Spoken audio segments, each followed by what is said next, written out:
Let me just.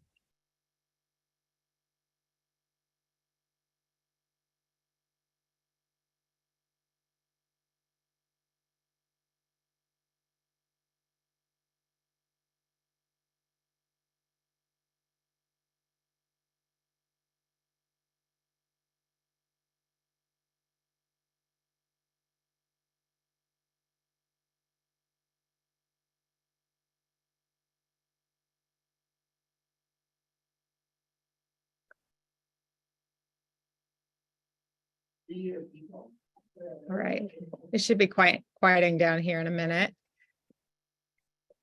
Okay, and it looks like Miranda is joining us and a few more clearing out of the waiting room. So if you want to give it about 1 more minute, Perfect. we should be good to go. Thank you.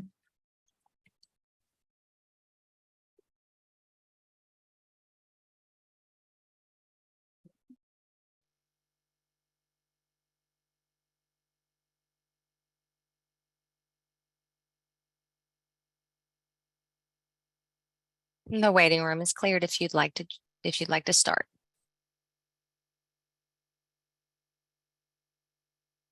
All right, well, hi everyone. Good to see you all. Good afternoon. I'm Emily Beauregard. I'm the Director of Kentucky Voices for Health and the Chair of the Consumer TAC. It's good to see all of our members on today, and wanted to just get started by doing introductions. So if our TAC members can introduce yourself and who you're representing, that would be great. And then we'll go on with the rest of the agenda.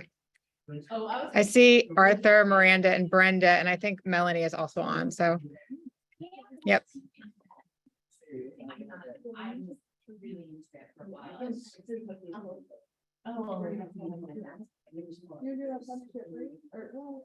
Arthur, do you want to introduce yourself? I saw you unmute, but I can't hear. I said he is Arthur Campbell. He is.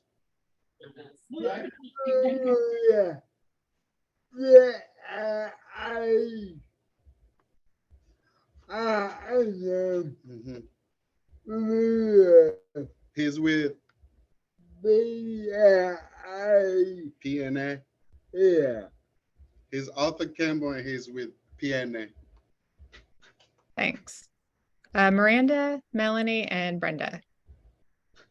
Hey everyone, I'm Miranda Brown. I'm a connector and the outreach coordinator for Kentucky Equal Justice Center.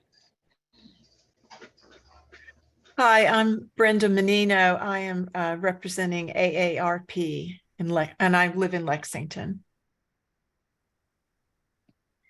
And hello, I'm Melanie Tyner Wilson. I'm representing the ARC of Kentucky, and I live in Lexington.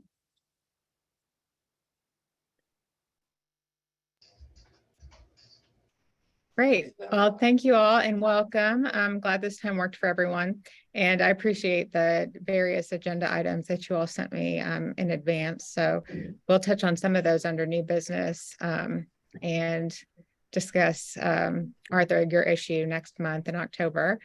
So first wanted to establish a quorum, and we do have a quorum of members. So we can go ahead and approve the minutes from our previous meeting. That would have been our June minutes. Did everyone receive that transcript? And does anyone have any questions or issues that you want to clarify before we move for approval? Brenda, can you make sure your camera's on while voting, please? Okay, I'm trying to figure out how to turn it on. Where do I go to turn it on? That works. Okay. We can see you now. Thanks. So I'll ask for a motion to approve the June minutes. I motion to approve the June minutes. Thank you, Miranda. Second. So moved. Oh, sorry. Who was that? I'm sorry. I said. Is that you? Okay. Thank you very much, Brenda. Second. All in favor say aye. Aye. Okay. That motion carries. So thank you very much. Just taking some notes here. All right. So we'll start with our old business, the items that we touch on every meeting. And I know that Deputy Commissioner Veronica Judy Cecil will need to leave our meeting early today for another meeting. So I'd like to start with the unwinding update or the Medicaid renewals update.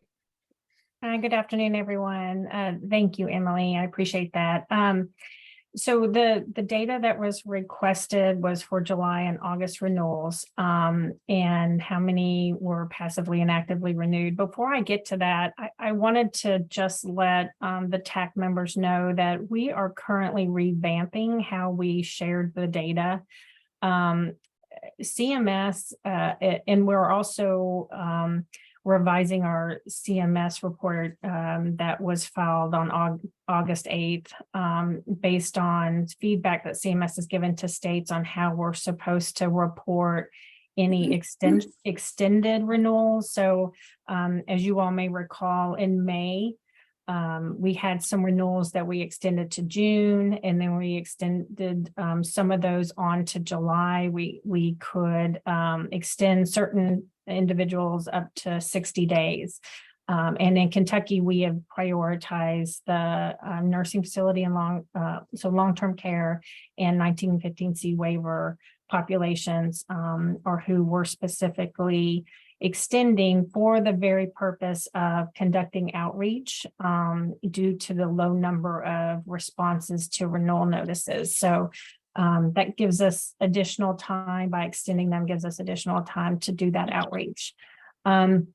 As a result, the original CMS unwinding report did not contemplate states extending renewals, and also reporting on pending renewals. So every month, as the end of the month comes for somebody's renewal, if we have something pending, we will extend them as well, so that they are not getting terminated based on the fact that there's something the state needs to process. So there's a couple of additional buckets that CMS did not anticipate, really kind of understanding as the states move through the unwinding period. So we are trying to revamp our data reporting to comply with CMS.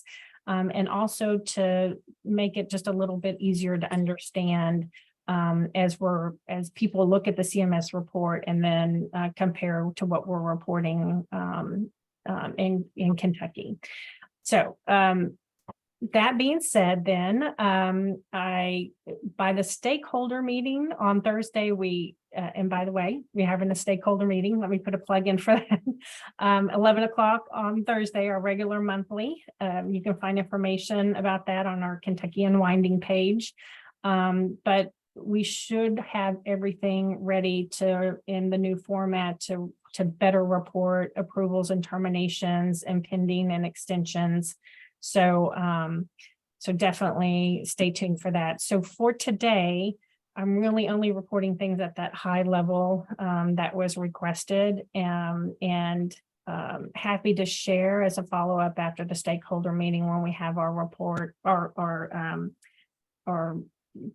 PowerPoint presentations looking a little nicer and giving more information, share that with the TAC members afterwards. So I'm gonna share my screen. After that long introduction, my apologies. Okay.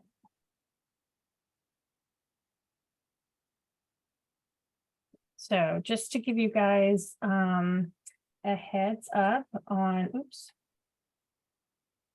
It's not being friendly to me today. 1 second. Let's close that out and close that out. Okay.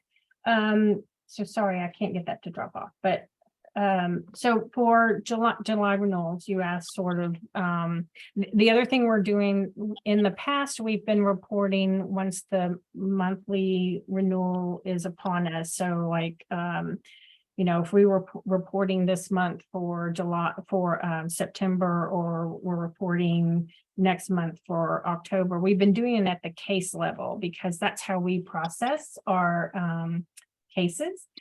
Going forward, we're going to be reporting at the individual level because that's what we put in our CMS monthly unwinding report. We are afraid that's been causing some confusion as well. So going forward, everything we report is at the individual level.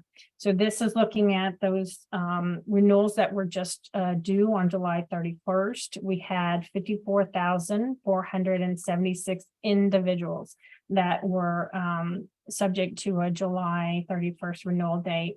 Of those, 40,230 were considered passive cases. And then the 14,246 were considered not cases, were considered active renewals, individual renewals. Keep in mind the active renewals are generally those individuals in like long-term care, nursing facility that we have to ask for additional resources to verify additional resources that we can't always go out there and ping all those databases to find. So that's what really constitutes an active renewal. We've sent out 13,797 requests for information for those July renewals. And we sent out 14,246 renewal packets for those July renewals.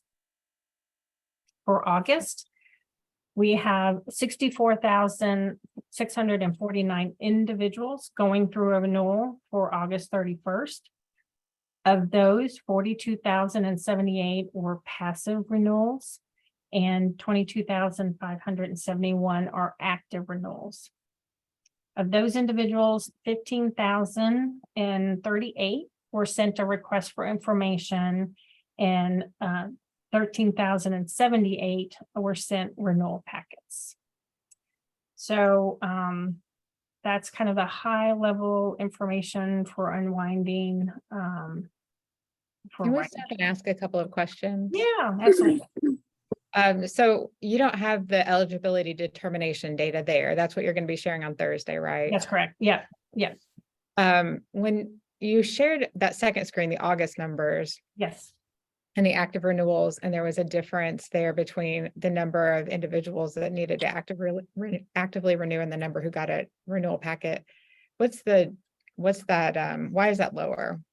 It looked like there were a few thousand individuals who had an active renewal but didn't receive a packet. So this is where it gets a bit wonky, where the active renewal might include more than one person. So the active renewal is sent to the household and includes all of the individuals, but we're counting it as a one renewal packet. Okay. So that this, like I said, we're still kind of trying to work on it. It's an excellent question for that very reason. And then some others might not have received packets because maybe there's some information that we were able to get, or it's very possible we've extended them. If they've been extended, then they would not have gotten a renewal packet. So there are just some various other reasons why that might happen. Okay. So even if they were extended, they still fall into the number that we're supposed to renew that month. Yeah, that's even their if they were original renewal month. out. Yeah, and that's the other thing we're trying to track, is keeping people, even though they were extended, keeping them in their original renewal month, because that's basically how we're calculating them, is by keeping them in that renewal month. Okay.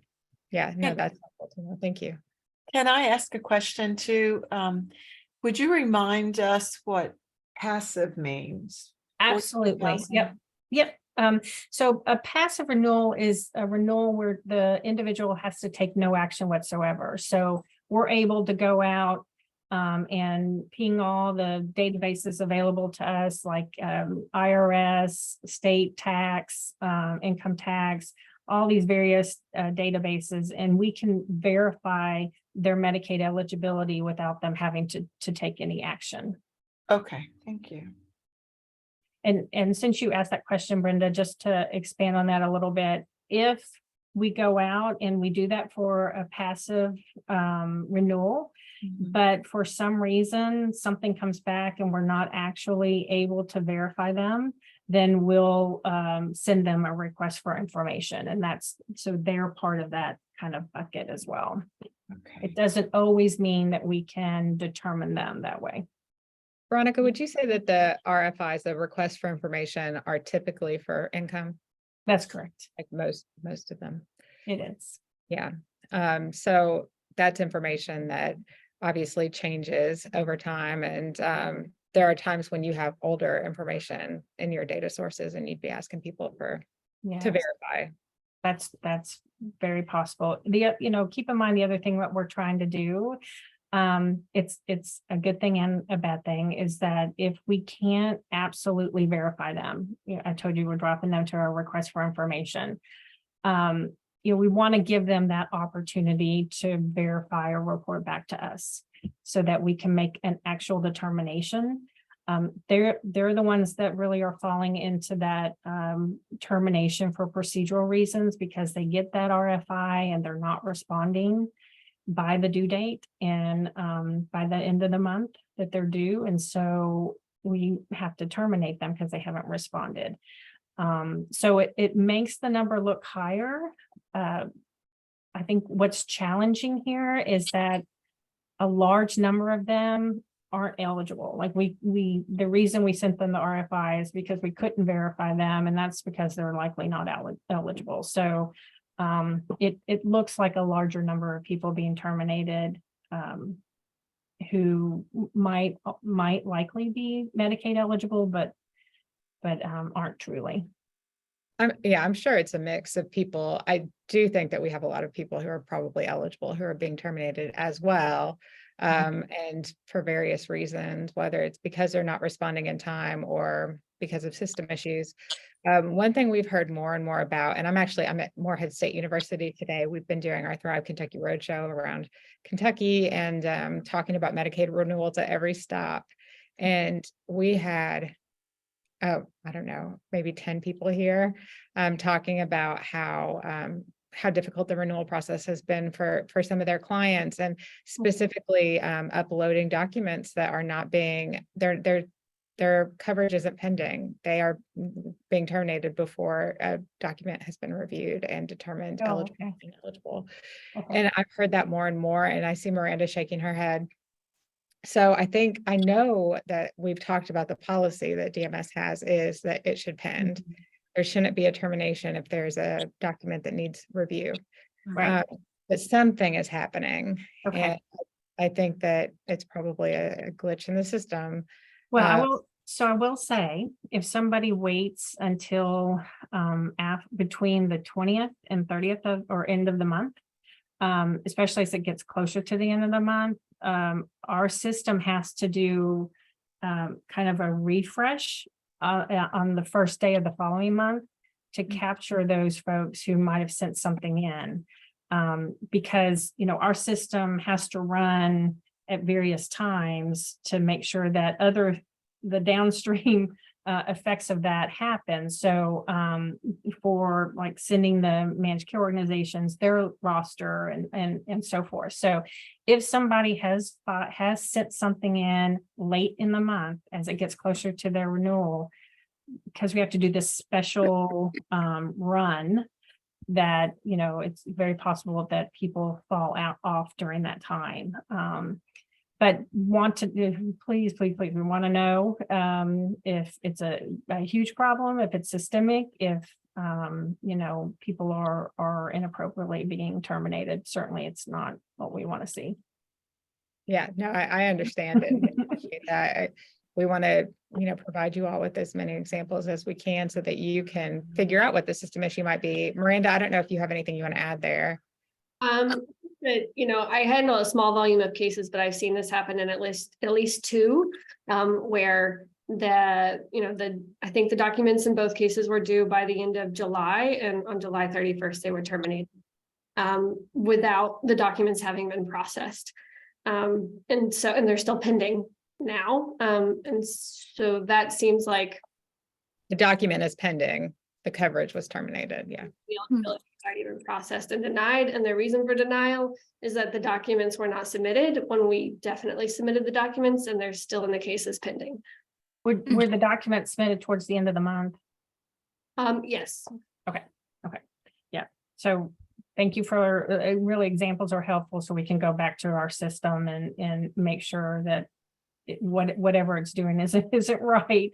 It's making sure it goes back and capturing anybody with those last, those late submissions. Miss Veronica, this is Melanie, Tyner Wilson. Hello. I had a question specifically about when an individual has a case manager, and does the correspondence from your office, because I had situations where I've spoken with people and the correspondence went to the case manager and the actual individual did not receive the information, because it was information about, your Medicaid is going to end by such and such a date. And is that the case, that if somebody has a case manager, this is involving individuals that are on some kind of a waiver, if you will. And so I didn't know if that was just a fluke or if that happened frequently or not. The correspondence should always go to the individual or their designated representative. We have been working closely with case managers, but unless somebody has somehow put the case manager's information in there, that is why that could have happened. Happy to check on that specifically if you want to send me information so that we can see what's going on, because we generally, even when there's a personal representative, we always try to send documentation to the individual as well.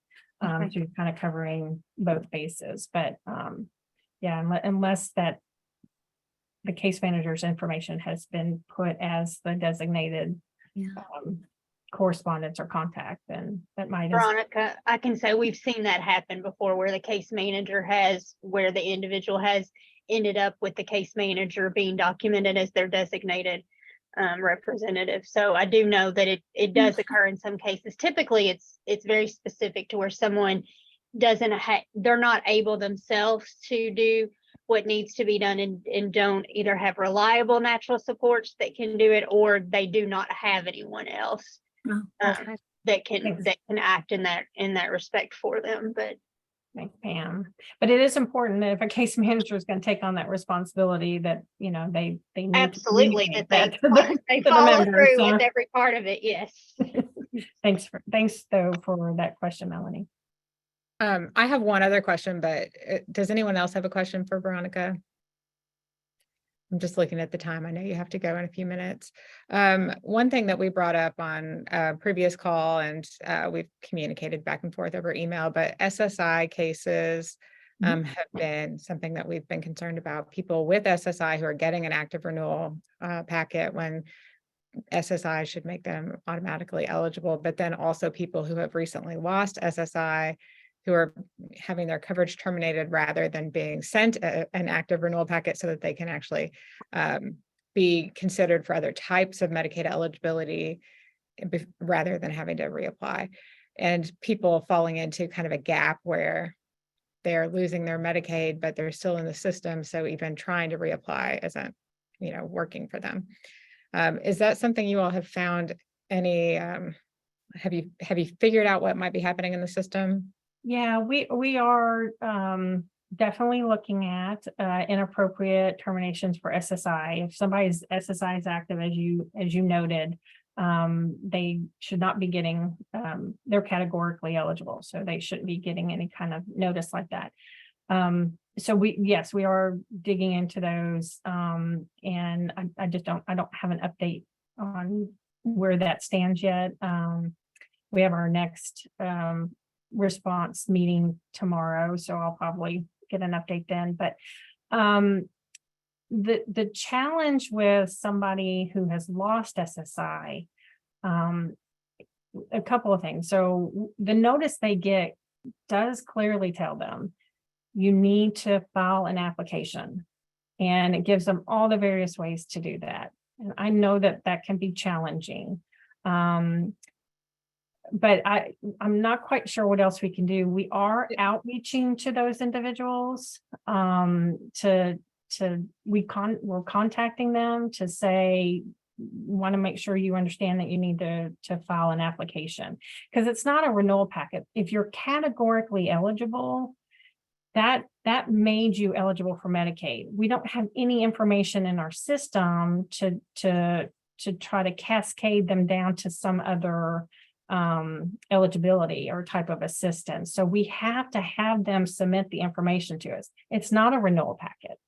Because But what I think my concern is that their coverage is being terminated before they can, put that application in. And if the renewal packet could collect the information and they never go through termination, I think that would be the more appropriate way of keeping them.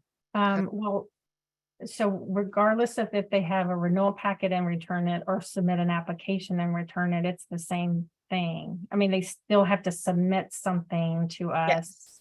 Understood. Yeah, the I'm renewal- not suggesting that they wouldn't need to submit anything, just Yeah, that the could renewal they be asked packet- for that information, and could it be run through the system for eligibility without a termination occurring, or before, at least given that opportunity to submit all that information before a termination would occur.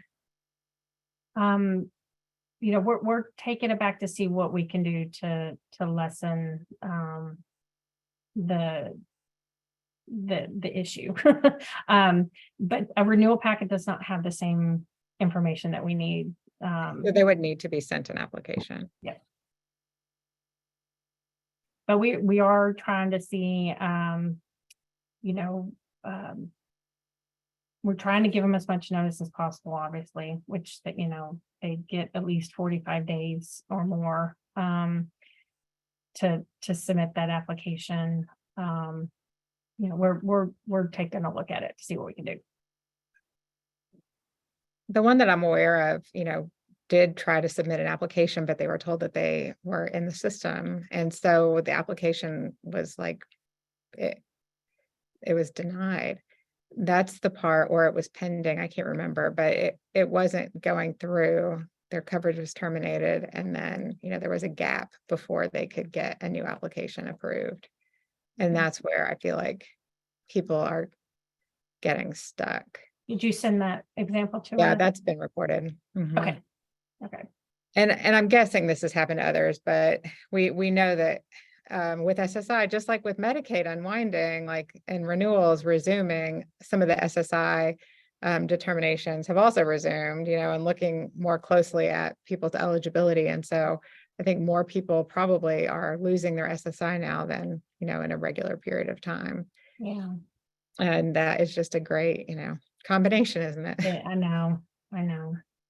Okay, anything else for Veronica? Or Veronica, were you planning on covering any of the other issues on the agenda? No, I think other staff have those covered. Okay, great. Thank you. Thank you all. Appreciate your time. Take care. Thank you.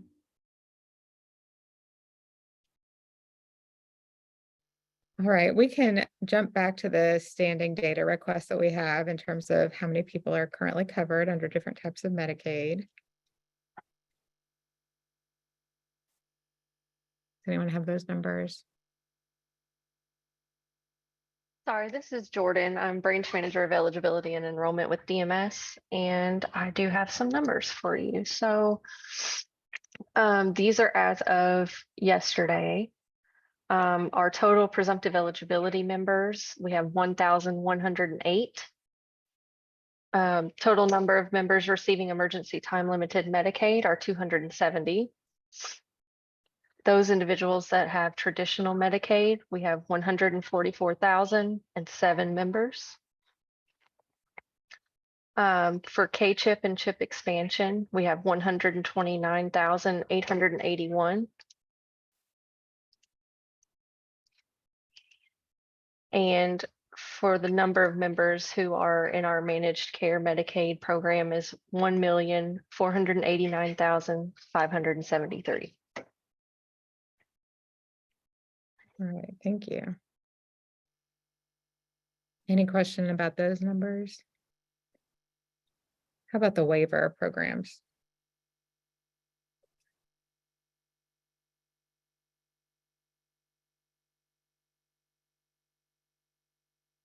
That might be a Pam question, but actually before we go to the waiver numbers, Jordan, one thing about presumptive eligibility that I just wanted to flag. It seems like, I know there was a bit of a chilling effect with House Bill 7 that was passed last year in 2022.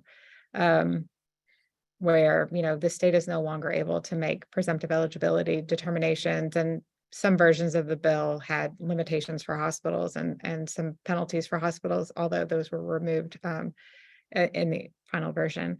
But I do think that some hospitals are doing less presumptive eligibility, and with individuals who are kind of, right in the middle of, like, if their coverage was recently terminated, and they're trying to, get back on, but PE would be the fastest way. It seems like hospitals are either not doing it or sometimes running into barriers, getting that submitted and approved. So just something to look into. Yeah, we're taking a really close look at our presumptive eligibility program right now because of House Bill 7. We've identified some problem points and issues with the way that the program was being administered. We're trying to implement better auditing and better ways that we can kind of engage the hospital staff in the eligibility and requirements of the presumptive eligibility program so that they feel more comfortable doing those without feeling like they're going to be penalized. So we are doing a complete overhaul of the PE program right now. That is something we're definitely looking into. Okay. So when you say without being penalized, I don't recall there being penalties. There's going to be, because of House Bill 7, we have to have some kind of, monitoring program. There's more Yes. reporting that hospitals have to do.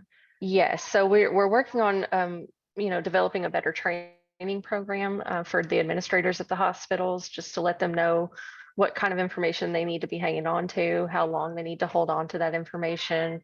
We're also developing reports so that we can better identify who from the hospitals are completing the presumptive eligibility applications to make individuals more accountable rather than the whole organization. So that if they identify an issue within the organization, they can try to remedy that without us having to take action to remove them from having the ability overall as an organization to do presumptive eligibility applications. So that's, we're currently, we have kind of a high level overview of the things that we know we need to work on.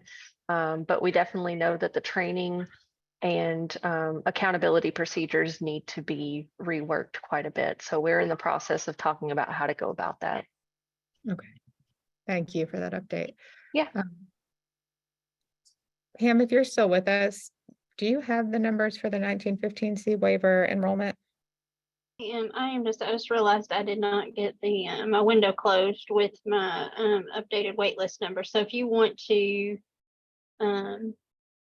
give me, I know I have PACE next. So if you want to, I can go to PACE and then I can come back and I can get the or no, PACE is, I have rate study next. We have the rate study and PACE, but And PACE, yeah, touch right on there. it in So whatever I order can you have want. them for you by the end. I realized that I was working on something else and just realized that closed, that the window closed out That's fine. on me. So I will tell you, enrollment, we are above 30,000 now of people that we're actively serving. It has continued to grow, which is great news, but I'll get you the wait list numbers before we end. I'm sorry. All right. Why don't we go ahead and talk about the rate study and the PDS rate increase? So the rate study is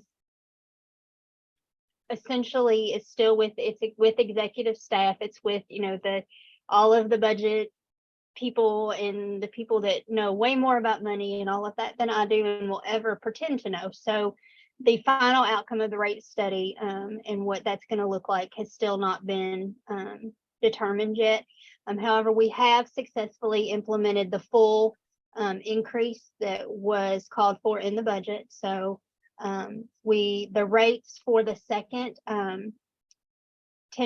to go in to make the full 20 actually went in towards the very end of July. I think it was about a week before the end. So we went back and are doing adjustments on those so that providers don't have to do that.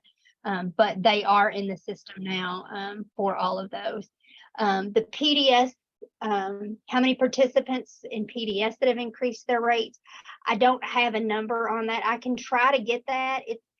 It's a little difficult because of the way PDS is structured to know for sure, because it's, an employee may have 5 different employees, and I can't tell if they haven't increased their rates or if they're choosing not to, because they have the option. So it's difficult to determine if it's because if the rate looks the same because they just haven't increased it yet, or because they're choosing not to increase it. So,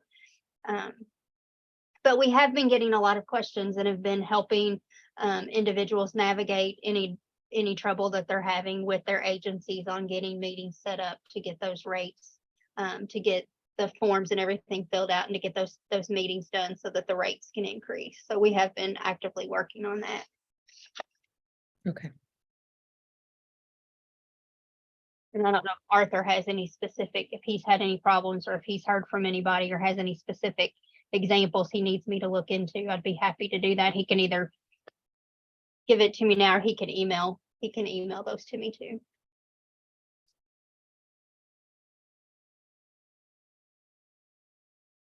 Anything, Arthur? Okay.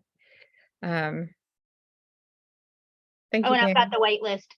Thankfully to my little workers in the background, I've got the wait list number. So Michelle P, as of today, it's 8,545.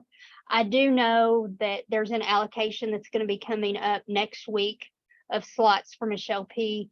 I think we have about 200 slots available right now, and the waiver year renews on September 1st. And a couple weeks ago when I looked at it, there were going to be about 300 more slots that were going to get added into that to be available. So beginning in September, we'll have about 500 slots that we can allocate.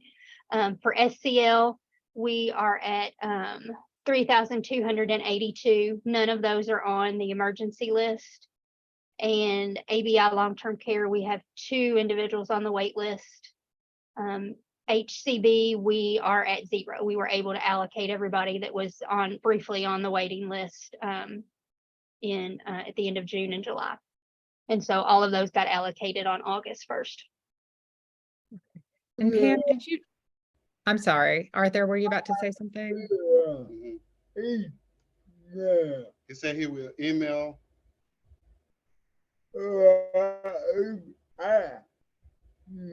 He will email what you ask him. Okay, sounds good, Arthur. I'll watch for it. And I was going to ask if you can, I'm just remembering that on our last call, I think it was our last consumer TAC meeting, you had said that you reserved some spots for people who may temporarily lose eligibility. So for instance, with Medicaid renewals, if they got that packet or didn't get it, let's say, and maybe their case manager got it and somehow things didn't get submitted in time. Do you reserve slots so that they can get back in? We do. We get notified. So in MWMA, we'll get a notification if their Medicaid eligibility changes. So for example, it gets terminated or they go into a type of assistance that's not compatible with waiver, we get a notification. And so we prevent the case from even closing. But in case that it were to close, we do hold usually up to 50 slots that we can give so that people, if for some reason, because there's always an issue, especially with kids when they become adults and they have to have an SSI review, that there's sometimes a period of time where it will look like they're not eligible. So we always keep some of those slots available in case somebody loses their slot for no fault of their own.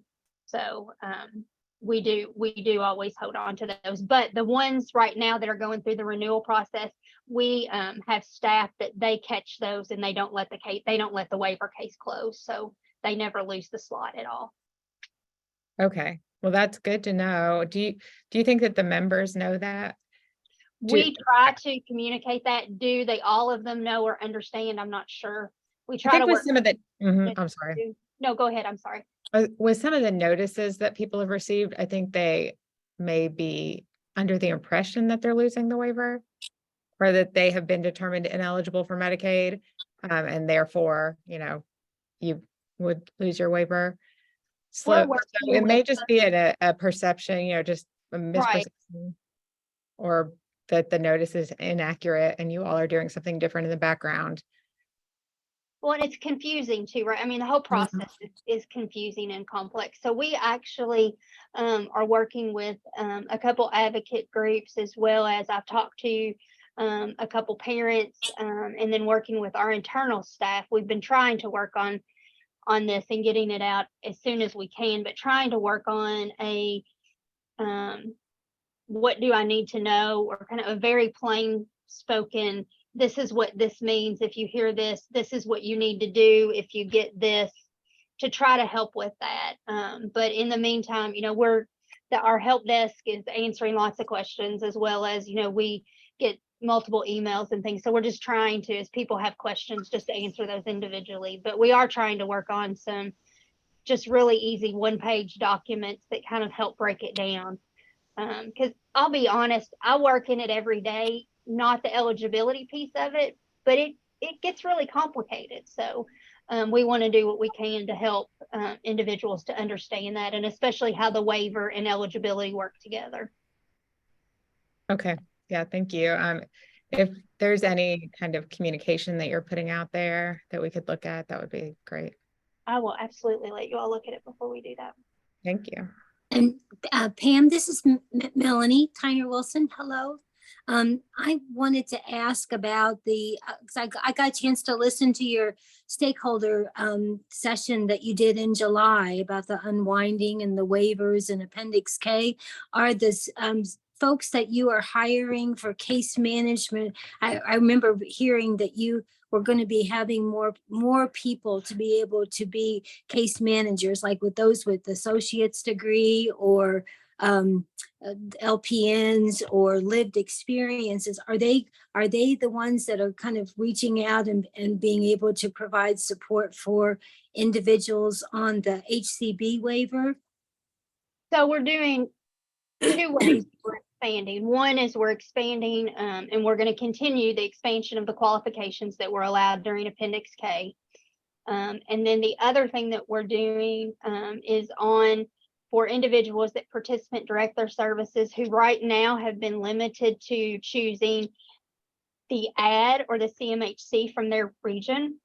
Mm-hmm. We are expanding that to any traditional case manager. So it can be the AD, it can be the CMHC, or it can be a regular case management agency. And so, yes, it would be part of the case manager's expectation to help to support that and to help walk individuals through that. That's great. No, that is great, because I know that there was a lot of people that were on the wait list because there wasn't enough case managers or support brokers or PDS coordinators or whatever the title was. And so I'm excited that that's going to be that resource is going to be expanded. Thank you. We're almost done with the system changes. So we to allow those individuals to begin providing services, and that they can put the plans of care in MWMA right now, but we will do something specific targeted to the case managers to let them know, things that are different if they're going to be doing work with an individual with PDS. But we've had multiple providers, traditional providers, reach out to us that are just waiting. They're very interested in providing case management to individuals that participant direct. And so they're just waiting. They are just waiting to be able to do that. And then I see Steve's question about, will they also become fiscal intermediaries? So what our guidance from CMS is that we had to open this up to allow freedom of choice, even for even in the fiscal intermediary or the FMA or FMS role as well. So there will be some training that will have to go along with the in addition to onboarding them, and there's going to have to be some training that some of them will need to go through to understand new responsibilities. But we're hoping that this will expand out so that we don't have individuals waiting to get services.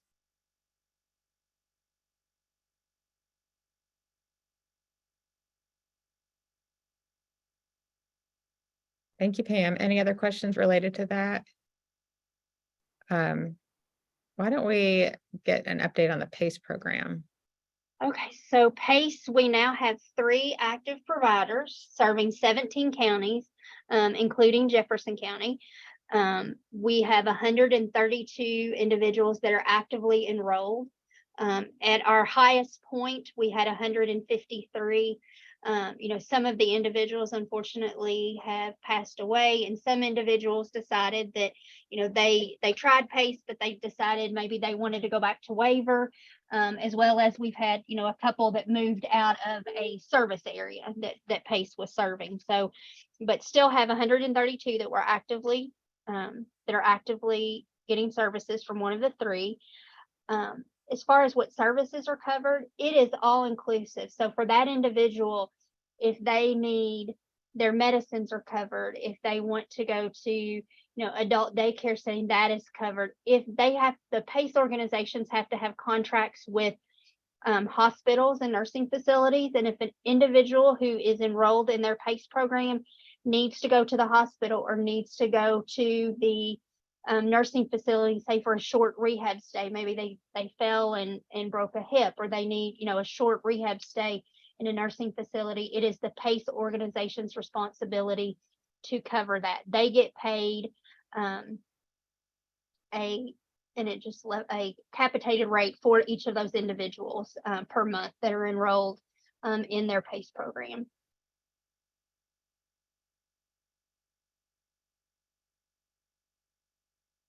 So when people are deciding between a waiver and the PACE program, you say it's all inclusive, but there must be a difference in what services are provided between the two.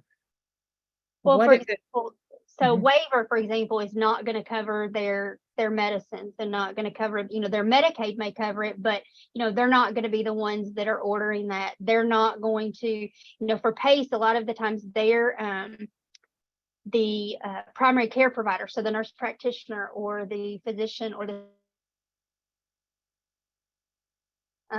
they have therapy at the PACE center. They have they can get supplies there. And I hope you all, I didn't come on camera because I'm having internet stability, so I hope you all can still hear me okay. But they can get so they can also, in addition, can get those services that waiver would provide. So like the attendant care or the personal care assistance, the supplies that they would get under goods and services. It really depends on, we've seen some individuals that have transitioned from waiver to PACE really like PACE because they, it's kind of a one-stop shop, and they're able to, everything is coordinated for them. The PACE, the treatment team, all of that is done. And then we've seen some that really didn't like that and wanted to go back to waiver, to where they just had somebody maybe come to their house a couple days a week, and they were good with that. And they were good with, having to go to get their medicines at whatever pharmacy they chose, and, doing their physician visits and all of that the way they always had. Okay, that helps. So PACE essentially covers more, it's more comprehensive and a little more It intensive. is. Yes. Okay, good to know. Any other questions about the PACE program that people wanted to cover? All right, well, thank you. Why don't we move on to the DMS report on the hospital rate improvement program? Hello, good afternoon. This is Angie Parker, Director of Quality and Population Health. I can say that as of this morning, I have received a draft report for calendar year 2022. So maybe by the next meeting, I will have the final report. So then, do you have anything you can share with us from the draft report? Well, since it's a draft, I'd rather not. Probably not, Because yeah. there may be some changes or whatever to that, but We'll it move looks, the draft looks pretty good. Okay, great. We'll add that to the October agenda then. Thank you. Mhm. The next item here is certified CHW reimbursement. I'm going to hand that over to Justin Derringer. Thank you, Ms. Parker. This is Justin Derringer. I'm going to let you actually, I'm gonna have to get back to you on that, and so I can make sure that I give you the exact information. So, Okay. because I do not have, I'm not quite sure. Okay, I guess you know some of the concerns and questions that I've had. Absolutely. One other thing I'm curious about is whether you've had any CHW's bill and how that's worked so far. So we have had some CHW's bill, haven't had any problems or complaints yet. But I don't know how many. Like I said, we started July 1st, so I Mhm. don't, we haven't ran any reports. We were going to wait. Actually, I had that for October 1st. I've got a data request in for October 1st to run reports of who all has billed and how many and what they've billed and what provider types and the whole 9 yards, to give us a look at the first 3 month snapshot. We didn't want to pull data from, because we really, didn't publicize, it didn't get publicized till parts of the middle of July. So we don't have a ton right now, but so October 1st, we're going to pull all those reports, have kind of that first 3 months, but I haven't had anybody discuss any real issues. Dentists, of course, are having some issues with billing. They're having to kind of right now bill on paper claims, and so that's a little different than what we had originally I thought. heard that they needed a different kind of code. Yeah, and so unfortunately, there's not a D code for that, so that they can go through our system. The CPT codes were, Justin, I think you just cut out. I'm sorry, the CPT codes were originally designed. Everybody thought that they would be able to work in our system, and once we tried those, found out that they didn't work quite like we thought they would. So anyway, we're still working on it. We're working around it. I'm hoping to have a resolution within the next 2 to 3 months, so that we can still use the CPT codes or some type of other workaround. But for right now, that's been really our only issue with billing that we know about. We have an updated FAQ that we'll have probably on the website. Hopefully one day this week, we'll get that on there. Just expanding some information and making some adjustments and changes. We've expanded the limitations and some other things that as we've gotten feedback from providers on different topics and issues. We've made changes. So, but that's kind of Okay, where. that's good to know. And if Aaron, once that FAQ is added to the website, if you could just alert us and send us a link, that would be great. Yes, ma'am. Thank you. And Justin, you mentioned the limitations, and that's for anybody who's not familiar with the regulation. The CHWs who could bill Medicaid for certain services are limited to 2 units, billing 2 units a week at this time, which is units are 30 minutes. So that would add up to an hour. But I think I heard you, Justin, say on a different call that would be for the same service, but that if they were getting a different service in that same week, a different limitation, like a different 2-unit limitation would apply. Is that right?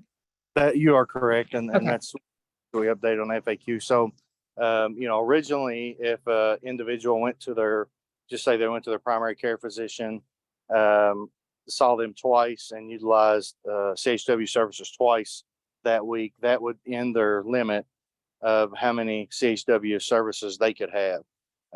However, we expanded that so that if you go to your physician, you can still get 2 a week, but then you just go to your dentist, you can still get 2. If you go to see your optometrist, you still get 2 additional is what I mean. And so you get multiple CHW services depending on the provider type, and we have those provider types kind of grouped together, and all that's explained on the FAQs. But basically, it allows for an individual to be able to get CHW services from multiple provider types, and not just be stuck with because CHW services can be one thing at your primary care physician, but when you go to your dentist, or when you go to a behavioral health provider, they may be something totally different. So that's why we've expanded those services and allowed for more based on the provider type specifically. All right, that's helpful. That's good to know. Thank you. And I'll add this to the October agenda so that you can share more information at that time. Also just want to let everyone know, if you haven't really been following this regulation for CHW or community health worker reimbursement, it's currently in a comment period, a public comment period. And so if you have interest in submitting public comments, you can do that, I think, through the end of September. Is that right, Justin? That is correct. So I think the last day is the last day of September to get your comments in. All right, well, thank you very much. Any questions before we move on? Why don't we move on to dental, vision, and hearing regs? Are there any updates there? I don't know if is Jonathan on. I'm not sure if Jonathan Scott's on the call. I'm on. Hello everyone. Jonathan Scott, DMS Drug Coordinator. Also, I want to say thank you all for coming and participating in the process this month at the ARS meeting. There was a lot of testimony. There was a lot of really interesting discussion at that meeting. The e-regs made it through the process. The O-regs will be on the ARS agenda next month. We have already turned in our statements of consideration, and we will be amending the vision regulation a little bit. It'll be the same changes that were made to the e-reg. And then I believe we are also going to make a slight change to the dental regulation to allow for an expansion of limited oral evaluations as well. We discussed that with the dental TAC this last week, and we think that makes a lot of sense to make that change as well. That has been researched internally, and that agreement has been made. I'm not sure. I think that we would expect the e-regs to get a hearing in Health and Family Services, possibly this month, possibly next month. And then we would also just expect the O-regs to continue going through the process. Not sure that I have a lot more of a meatier update than that right now. Yeah, I was mainly interested in whether you were planning on making changes, any amendments to the regs. And then you mentioned the e-regs going to the health services. I'm assuming that ordinary would probably go to the same committee eventually. Yes. Just on a different timeline. Yes. Okay. But it hasn't been assigned yet. That's correct. I don't think it'll get assigned until the LRC meeting this month. So we have not heard yet. Any questions about dental, vision, and hearing regs? I'm just going to make sure I followed. Jonathan, you said that you will expand the dental reg regarding the limit of oral evaluations. What did you mean? Yes. Let me pull up the dental reg so I can. It's far enough in the future that I haven't drafted my agency amendment yet. Just to I believe that we will be amending.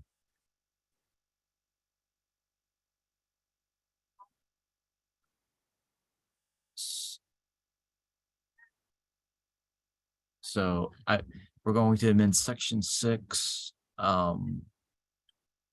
subsection 2, and I think all of subsection 2 is coming out. But don't quote me on that just yet, even though I did just state it in a public meeting. In effect, people will have a little bit more access to an oral evaluation than currently. That's right. We're No not service sure. being taken away. we're not sure if it's going to be a huge change. We do believe that it is available, and private insurance may also be available already within the MCOs. So we're really not sure that it's going to be a huge change, but that is the change we're tracking right now, beyond the changes that we made to the emergency regs. Got it. Okay, thank you. Thank you. Thank you. All right, why don't we move on to the next item, which is the value added benefits side by side with the behavioral health items. And thank you, Erin, for sending that to us earlier. I was able to take a quick glance at it, but this might be something, Angie, that you're going to talk about. I mostly want to know what's changed with the document that you just shared. I wasn't able to do like a side by side comparison. Well, basically, we tried to categorize everything so that it's more easily understood. So hopefully after you've looked at it a little bit closer, kind of based on our conversations that we had at the last TAC, ensuring that what's actually a behavioral health value added benefit versus what's a actual benefit, like case management or certain things like that. So hopefully that's where we've gotten it down to at this point, as close as we can anyway, because we went back to the MCOs and said, okay, what is actually a value add benefit? Because there is a difference between a value add benefit and a Medicaid benefit. So, Right. And that's what I wanted to make sure was clear in the document. And when I did look at it, it looked to me like maybe any Medicaid covered benefit had been removed from the table. Is that accurate? It may have been removed, or it would have been categorized differently. There was only one category for behavioral health. So, and then there were No, I mean, there are asterisks I saw a lot of that. associated with certain things. So Okay. Hopefully and I'm not going to say that 100% that there is no behavioral health benefits at all on here. But what's confusing, I think, is that even though a lot of them said, smoking cessation program, for instance, or case management program. So maybe that's a program that is unique to a particular MCO, and it's not the same as case management or smoking cessation as a service. But I think that it could be confusing to people who are looking at the table. Something that we had requested last time was for the benefits covered services to be listed at the top, not in the table, so that it was really clear. These are services every single MCO covers that are behavioral health services. And then here are the additional, value added services. And that might help make the distinction more clearly. So that would be my input on. And I don't know if anybody else any of our TAC members have had a chance to look at it, but I do appreciate the work that's gone into the different iterations of it. I took a quick look, and I really appreciate, the time that you put in to making the adjustments and making it more clear. I liked how you divided up the different types of benefits, like behavioral health, child benefits, medical, diabetes, food, learning, transportation, etc. That was helpful. It was still, and I see why it's a long document. So like, it would be nice for them to be visually aligned by category, but I understand that would make the document longer. So I really appreciate how you separated out those different types of benefits. But I also agree with Emily that I think it is confusing for members if the covered benefits that all of their MCOs should provide that are included in the table at all, because then it's like some MCOs might tout that more than others, and so it's not actually transparent to consumers. Well, all I can say to that is this was provided to the MCOs for us to provide the information. So if it wasn't provided, it's not on there. So what is on that is only what the MCOs provided. As far as a side by side, it was provided right back to them if there was anything else they wanted to add. So I think at this point, that's the information, and that could change next year. Because we are going to do a 2024 value added benefit. I don't know if I'm going to go down to the degree of the behavioral health, but like this one has been, but there is going to be a general value added benefit side by side, even though we're not doing open enrollment this year on a routine basis like we usually do because of unwinding, but there will still be a side by side that will be performed or put together for 2024. Well, it'd be good if we could review that whenever you're working on it before it goes out to consumers. That'd be Sure. helpful. Sure. And like I said, if you are going to be focusing on something specific, like behavioral health, looking at what is covered versus what is value added and just making that distinction is really what we're most interested in. But I think it's a little clearer now than it was before. I hope so. Good. I think part of the I problem tried. is that the MCO, like when you have a program, like I said, it's called a case management program or it's called a cessation program. It's hard to understand how that's different from, the service that you would get from any other MCO. So that just makes it tough. Anything else about that before we move on? Okay. We have network adequacy next, and I appreciate all of the MCOs submitting information about the number of out-of-network services that were provided, that were approved last year in 2022. Thank you for that. I did kind of just add it up very roughly, and it seems like there are, across all 6 MCOs, there were, a few thousand out-of-network services that were approved. Definitely less than 10,000, for our entire 1.7 million Kentuckians who are in managed care. So relatively small number. If you kind of do that math, I'm sure it's like 1% or something. And it looked like very different numbers for very different types of services. So, which is kind of what I was suspecting, is that it's inconsistently, every MCO does it differently.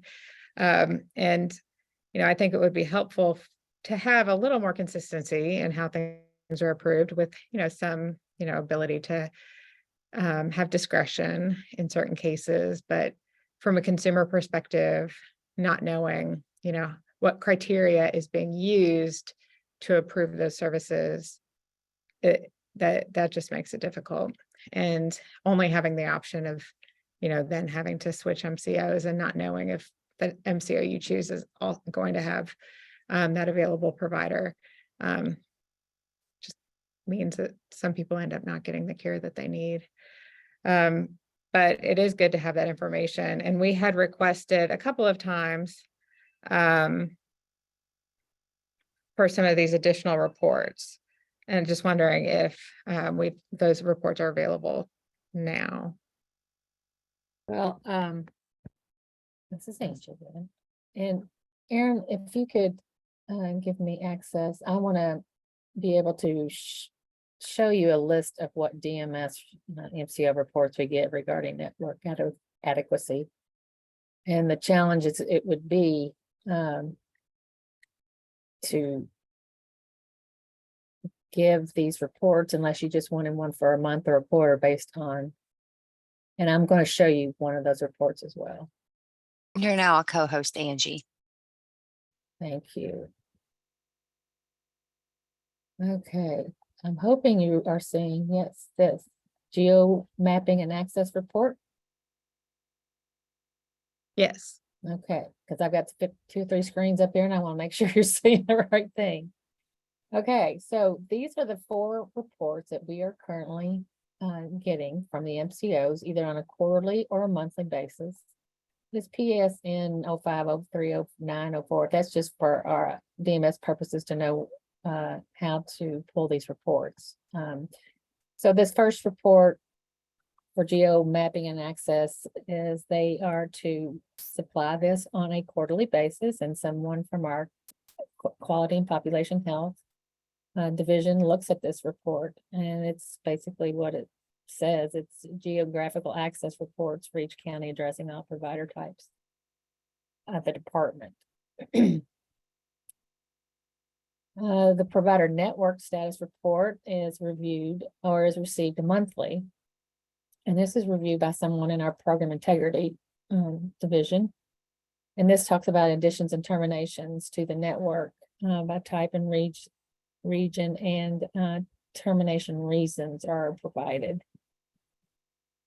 The next is a timely access report, and this is reviewed, received quarterly, and it's currently been reviewed by someone in our health plan oversight division. But in looking at this report, we're going to be changing that to someone in the quality and population health division because of the access issues that we know we have, and it's basically a quality or a social determinant of health issue that we are addressing. So that's why it's being changed to someone in quality and population health. And then we have the provider network adequacy exceptions report. And this is where this is a quarterly report that's reviewed by someone in program integrity that shows the exceptions to the network adequacy standards for reasons such as provider shortages in a particular specialty or geographic location. So those are the routine reports that we receive and are reviewed by a subject matter expert, either on a monthly or quarterly basis. Any questions about this? Well, it's good to see the description. I was hoping that you would share the reports with us. Well, I am going to show you one. And the reasons I'm showing you, giving you the description, and I'm trying to stop sharing for now, to let you know that these reports are being looked at. We're getting them from all 6 MCOs. So trying to compare apples to apples is a very big challenge for that person who is reviewing each one. We have been working, when I say we, the Department of Medicaid Services, primarily in my division, have been working with the Office of Data and Analytics for the past year and a half on the PSN 05 report and pulling all of those MCO reports together in one system, and then comparing it to what we are seeing via claims. And we finally have gotten to a point where we can play with this report to see what the MCOs are telling us and what is actually happening. Because that's always been the challenge. Like, we get these reports from the MCOs and we can't, in order to verify, I hate not to be looking at you, but I can't, I'll talk with my hands. It's always been a challenge to say, okay, this is what they're saying, but is this actually true because of XYZ and these complaints or whatever, that we're not able to, that people are not able to get in to see these providers. So we are this close, and I'm hoping maybe by the next meeting that we can show you a demonstration of what that report looks like. Because basically what the Office of Data Analytics has done is, like I said, based on claims, and we're like a 3-month backlog, not backlog's the wrong word, but in order to compare actual claims to what we are seeing as far as access and the providers who are billing. And so that's where it's been very exciting to see. And actually, on our preliminary look at this last week, we didn't see much difference in what the MCOs are reporting and what we're seeing in the claims. But again, we're still fine tuning this report, and hopefully, if not the next one, maybe the next report time period, I can have someone from the Office of Data Analytics, unless someone in my shop becomes an expert and pull it out, showing all this information. But it is very exciting to see. So I want to show you what one of these reports, and this is the timely access report. And I'm going to go off camera again because it's easier to share.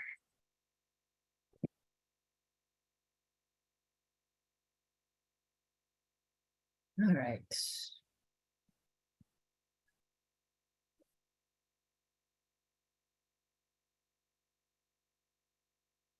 And what you should be seeing is a quarterly report. It shows where the MCOs have done calls out This is what you would call a secret shopper type report. Where the Mhm. MCOs are required on a quarterly basis to do these calls to check on urgent care, routine care, and after hours calls. And the percentage of how many they completed as far as audits,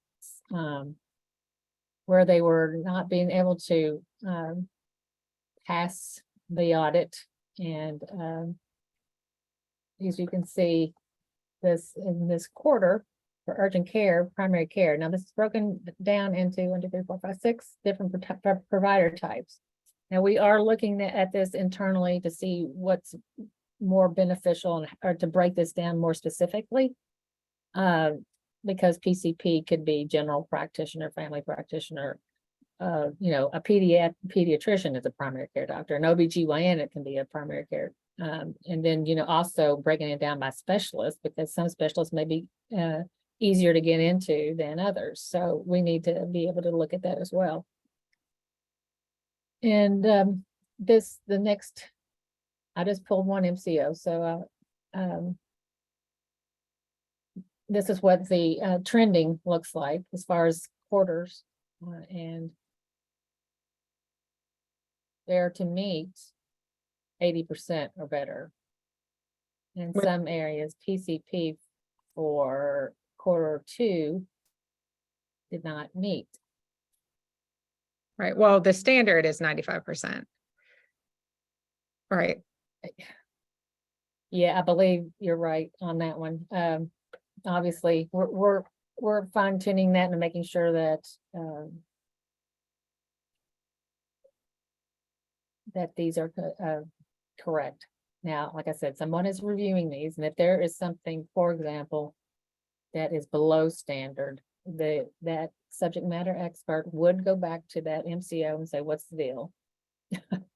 And they are to report back, and if there's consistency and challenges with that, it may go to a letter of concern or corrective action plan. But this is what one of the reports looks like. No, it's good. Thank you for showing us that. It's helpful to see it and just better understand exactly how you're tracking things. I think we've just heard concerns, and not for one particular MCO, just generally that people aren't always able to get the services that they need, and especially in particular areas of the state. And it seems like it's chronic, so whether this is whatever the corrective action plans are, the way that, you're trying to kind of remedy this, it seems like there's still some gaps, and we're trying to figure out exactly where those are. But one way that I think we could make an improvement is if DMS had a reporting mechanism so that people could report when they're unable to get care and have, attempted to get out of network care approved, or attempted to get, an MCO to help them identify a provider and just haven't been able to. I think that would be easier for consumers, and it would be a way for us to really understand a little bit more of the issue.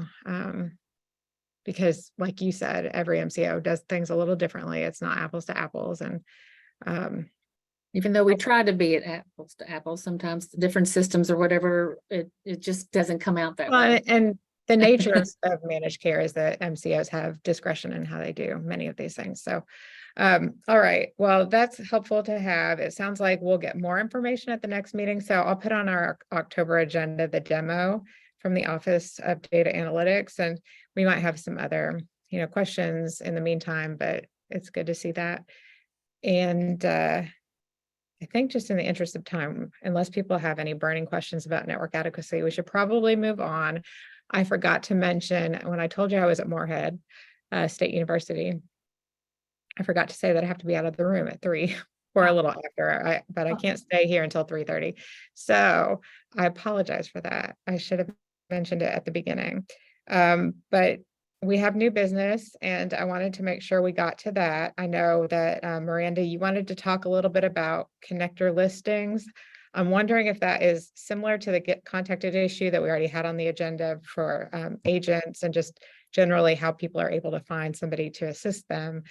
And then we'll talk about housing issues The item that Arthur had suggested for this month's agenda, the proposal to overhaul the Michelle P and other waivers, we're going to move that to October because there was a guest that he wanted to come and speak to that issue who was unavailable today.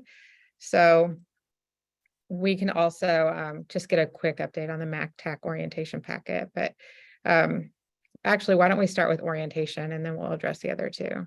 It's in the works. I think Kelly is close to having that ready to review by upper management before it goes out. So I know she's been working on it. Kelly and I are also the SPA coordinators, so we are been very busy. So it is in the works. Well, thank you for the update and for your work on it. Is there any other input that you need from us? No, thank you, Emily. This is Kelly. It's actually been reviewed by upper management once, and so now we're just kind of tweaking it. So I do expect it to be complete very soon, I hope. That sounds good. Miranda, why don't we talk about the connector listings? Okay, yes.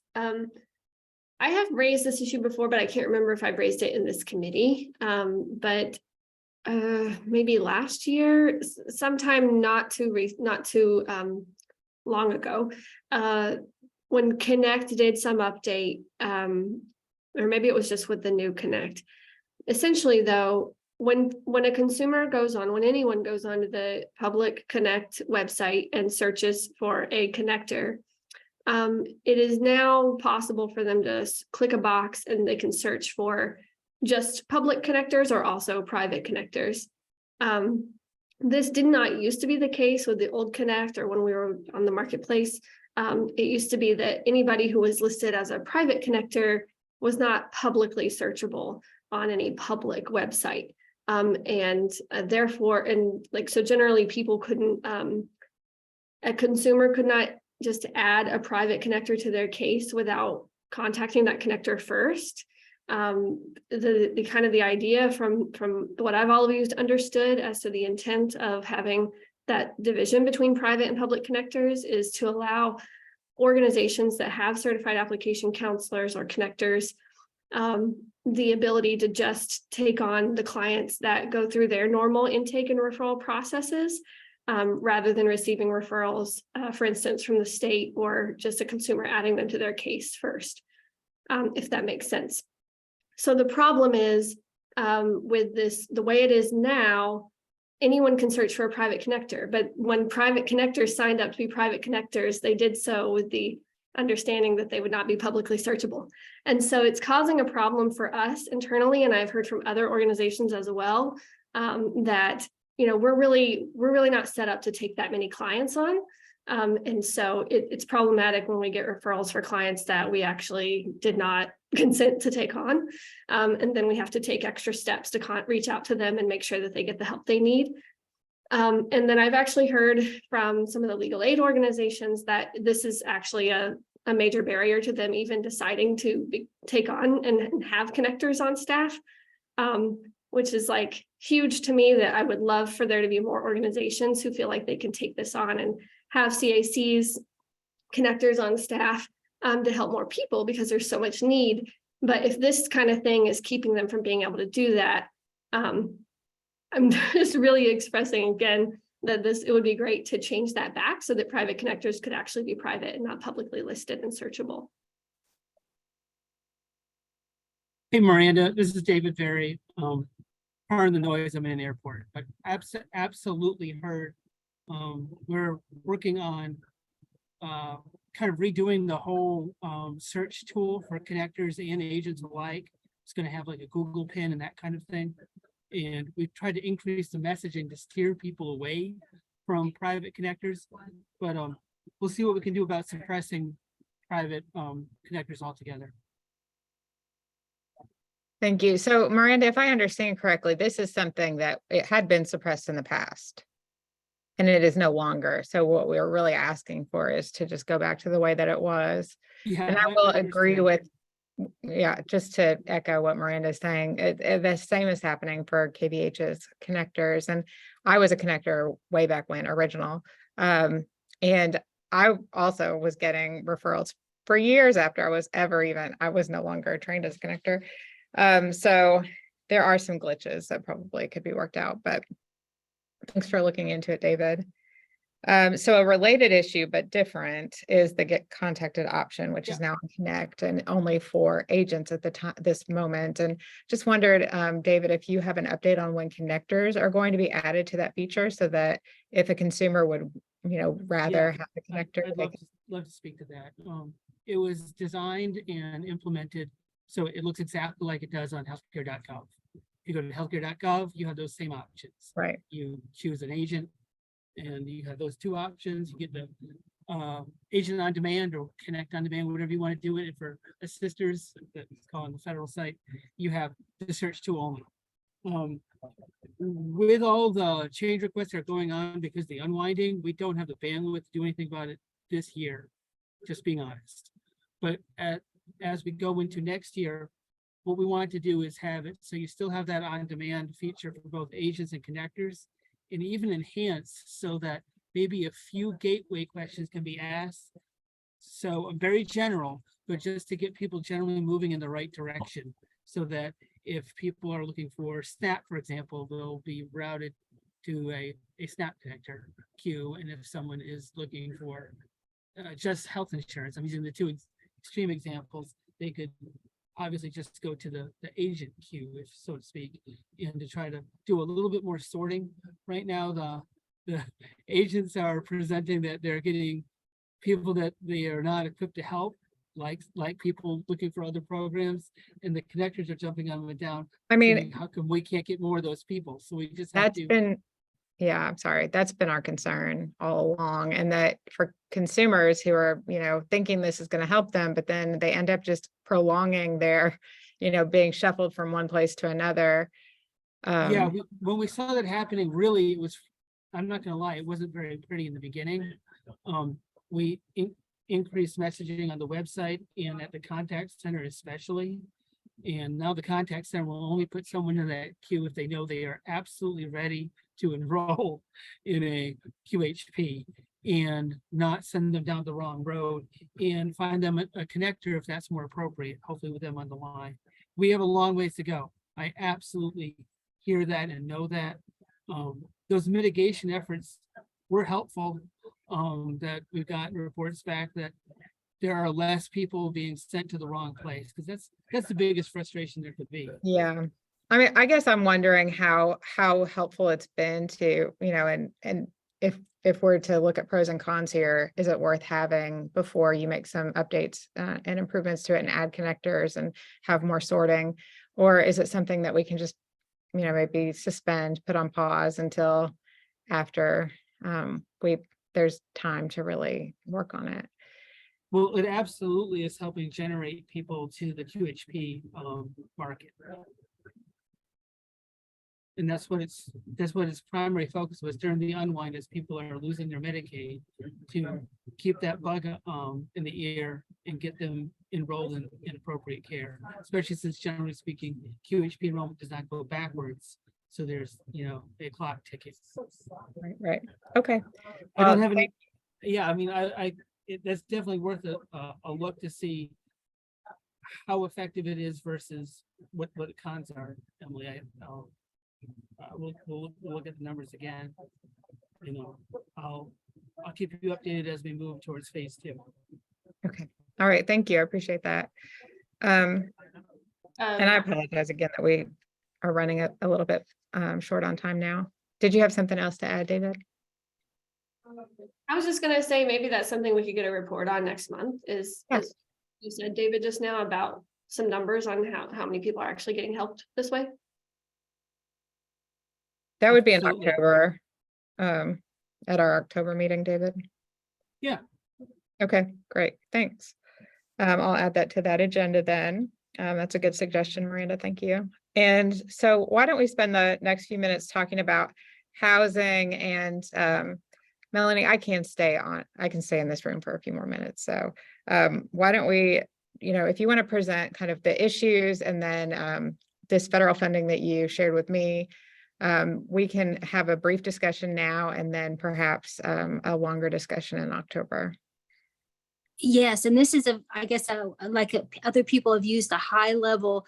I'm still learning about it, so please, I'm not a total expert, but what is going on right now is there is a large number of individuals that are homeless or at risk of being homeless, and or a member of a family that has an aging caregiver. The person might have a disability. So you were talking about people that are low income, people that are disabled, and as well as seniors.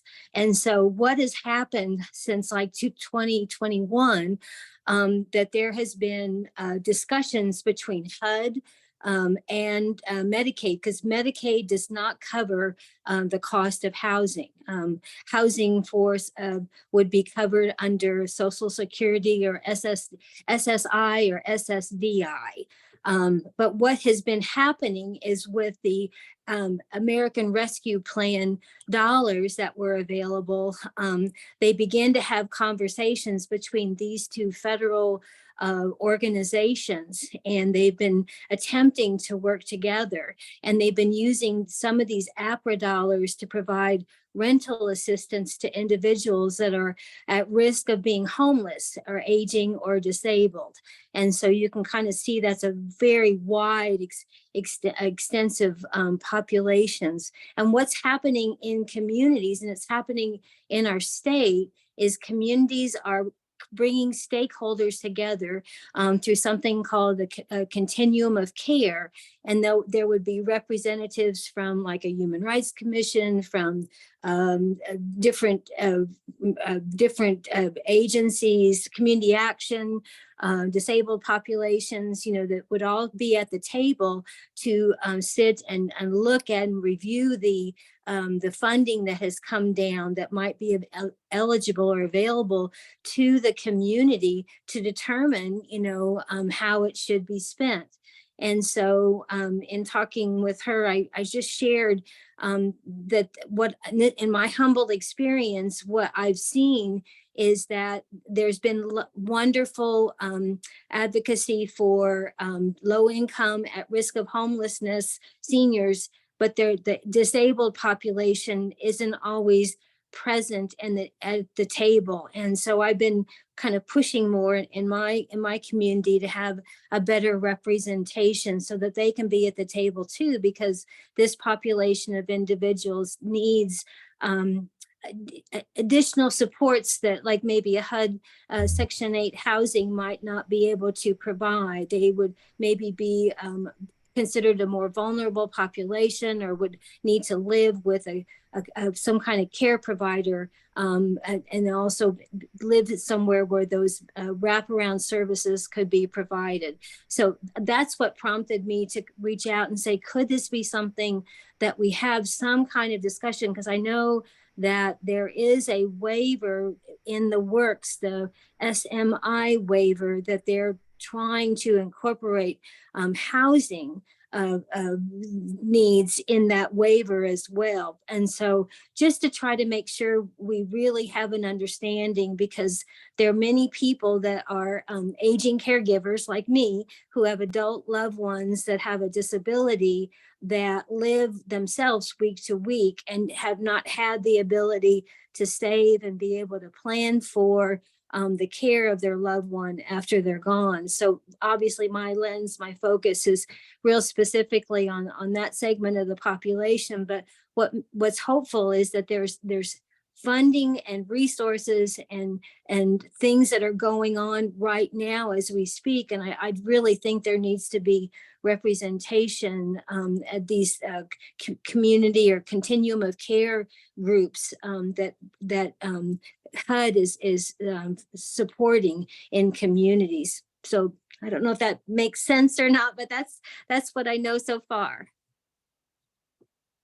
Thank you, Melanie. And one thing I was wondering is whether Medicaid is involved at all in this continuum of care, with the agency being involved. Yes, at the federal level, I've listened to, and I can share those different webinars with you, but at the federal level, there was a very concerted effort where CMS was present in the meetings and began to have discussions, you know, at that level with HUD to go, how can we work together?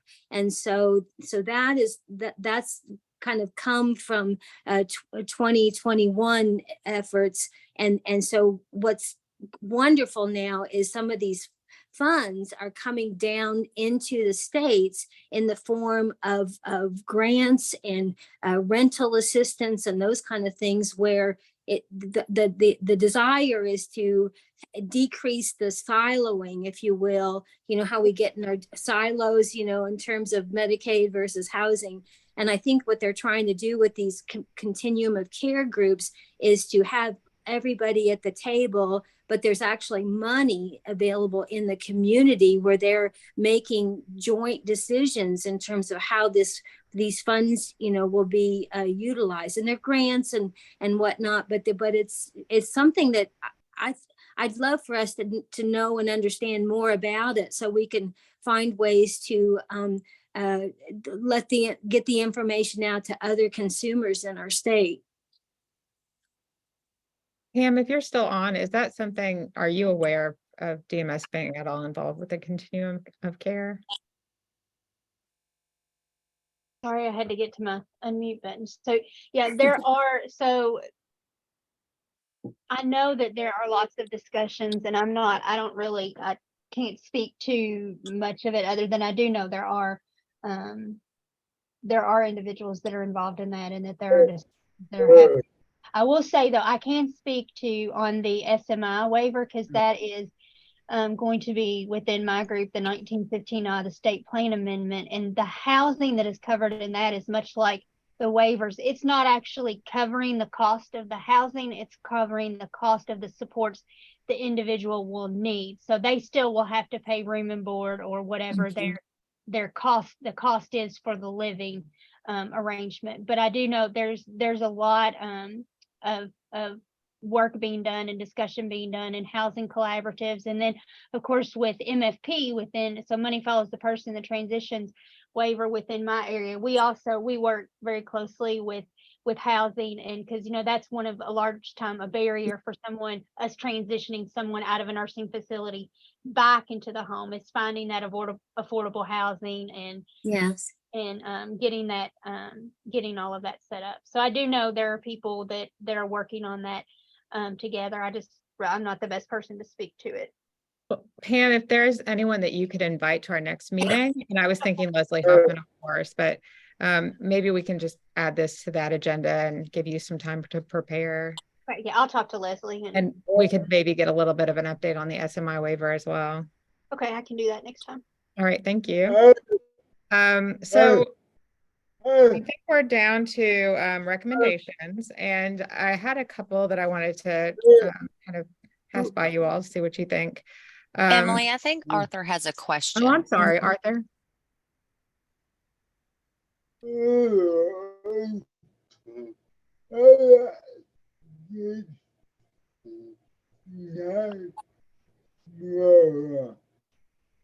Will you tell him?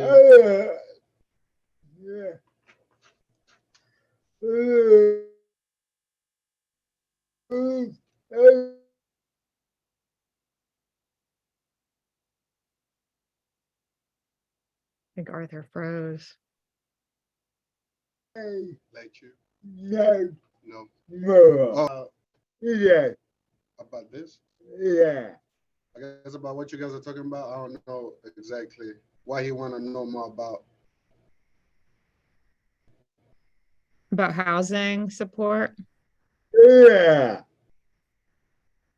I think because it is an issue that many people with disabilities and who are enrolled in these waiver programs are facing. And so if there's federal funding and a way for a DMS to be, you know, involved collaborating with these other agencies, I think that's what I took from our conversation, right, Melanie? yes, because the reality is that there are limited HUD options. There are vouchers that you can access through HUD But I think sometimes there's a waiting list for those. Not all environment in this 815 HUD housing are appropriate for all individuals. And so, kind of, I guess, having an opportunity to talk with individuals, so as they look at accessing this funding and maybe helping somebody access a voucher or whatnot, to be able to truly find a place for them to live that's where that is appropriate and safe and meets their unique needs, in terms of accessibility, in terms of where in the community it is, and just kind of the big picture of things. Yeah. Well, we'll continue that discussion in October. Thank you for bringing it to us, Melanie, as an issue.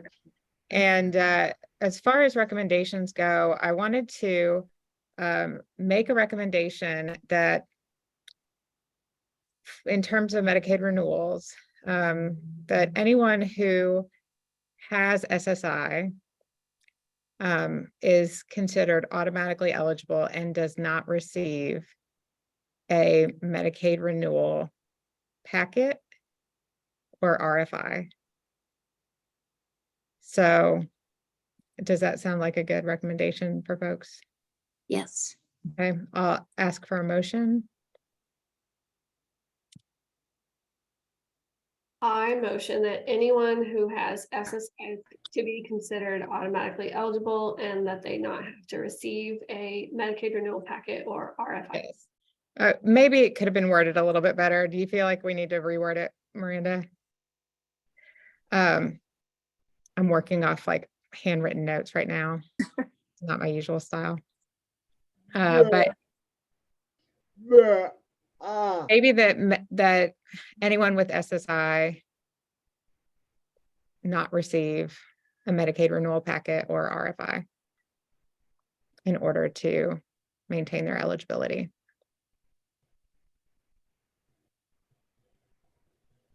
Is that better?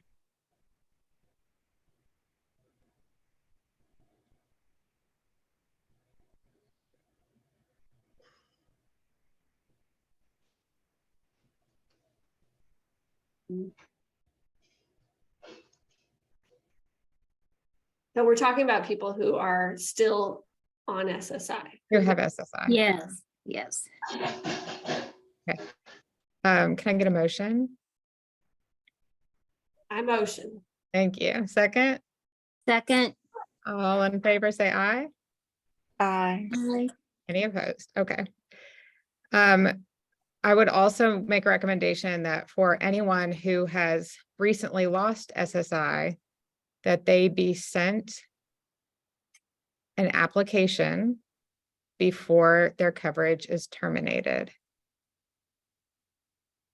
And be sent an application and given the opportunity to submit that application before their current coverage is terminated. Do you mean SSI or Medicaid? SSI, if someone loses SSI, then they don't have that automatic eligibility. They do need to apply for Medicaid, but my understanding from other states is that they are considered, they are reviewed for being Medicaid eligible in other categories, which I know gets really complicated.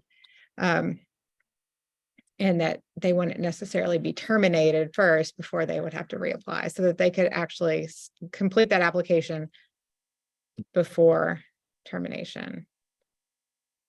But maybe we should include a recommendation on how much time they should be given. That's a good point. I mean, I would say this same amount of time that anyone else is getting for the Medicaid renewal process. I want to change the time period personally. I just think we should spell that out, like that they should be given the same amount of time as any other. I think that's 90 days with the Medicaid. I think it's up to 90 days. Not everybody is getting the notice at the same time, but they're being told, so I think the average is like 45 days. I'm just afraid that if we give them one specific number, Like, made me think of something Melanie, thank you for saying that.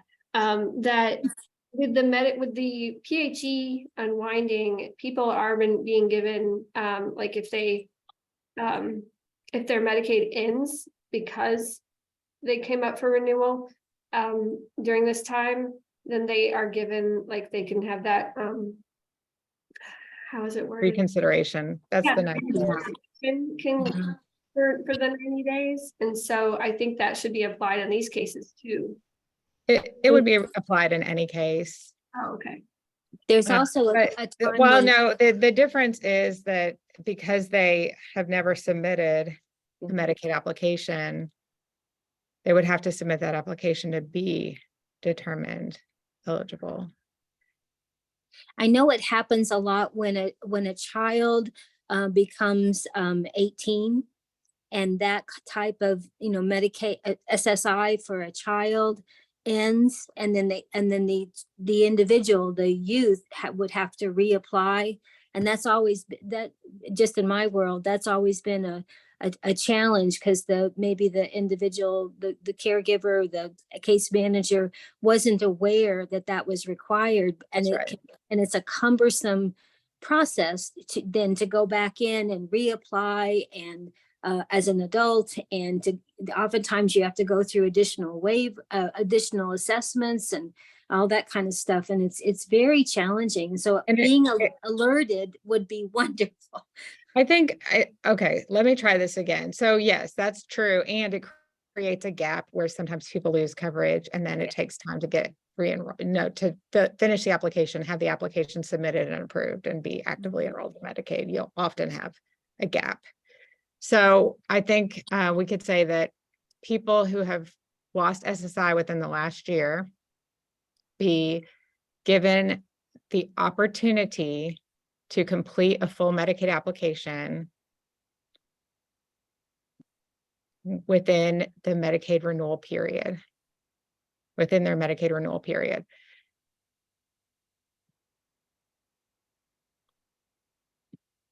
Or within the standard Medicaid renewal period.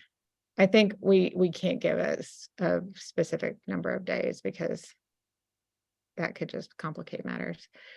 But people need to be able to submit that application and have it reviewed and approved or denied within the same time frame that people are going through Medicaid renewal. So you said people who have lost their SSI within the last year. Right. Do you mean the last 12 months before We today? could say the last 12 months. I mean, we can just give any amount of any time frame. People who lose their SSI, just.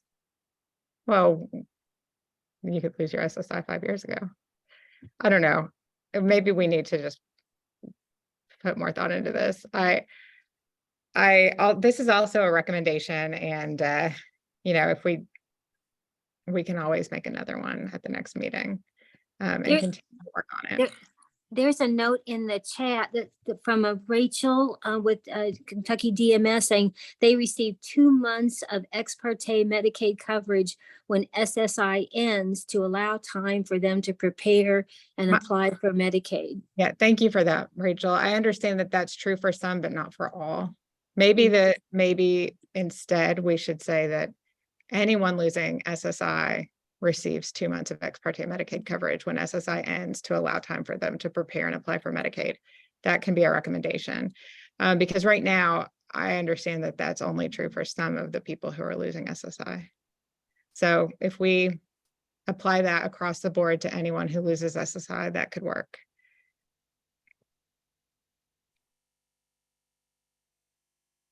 So can I get a motion for that? Yes. Thank you. Yes, do it. I'm sorry, excuse me.